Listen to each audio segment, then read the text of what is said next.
মুহূৰ্তত এই ডাঙৰ খবৰ আমি লৈ আহিছো। সাৱধান হওক, মাজত মাত্ৰ কেইটামান মুহূৰ্ত বাকী।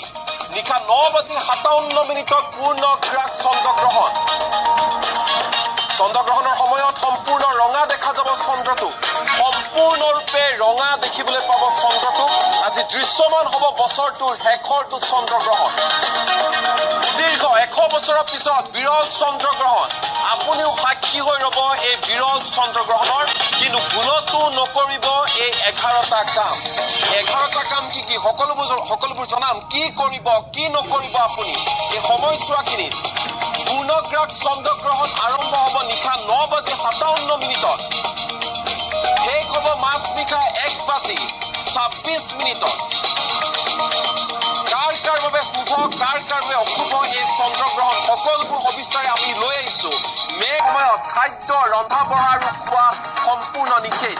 ৰাতি গ্ৰহণৰ পূৰ্বে খাদ্য ৰন্ধা বঢ়া আৰু খোৱা শেষ কৰাটো আপোনাৰ বাবে মংগল।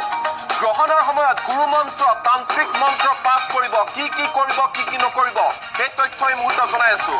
গ্ৰহণৰ সময়ত পানীত তুলসী পাত দি থব আপুনি। ঘৰৰ বাহিৰৰ পৰা গ'লে তুলসী পাত দিয়া পানীৰে আপুনি গা ধুব। গ্ৰহণৰ পূৰ্বে আৰু পিছত পবিত্ৰ স্নান কৰি দেহ আৰু আত্মাৰ শুদ্ধি কৰক। মহামৃত্যুঞ্জয় মন্ত্ৰ পাঠ কৰক আপুনি।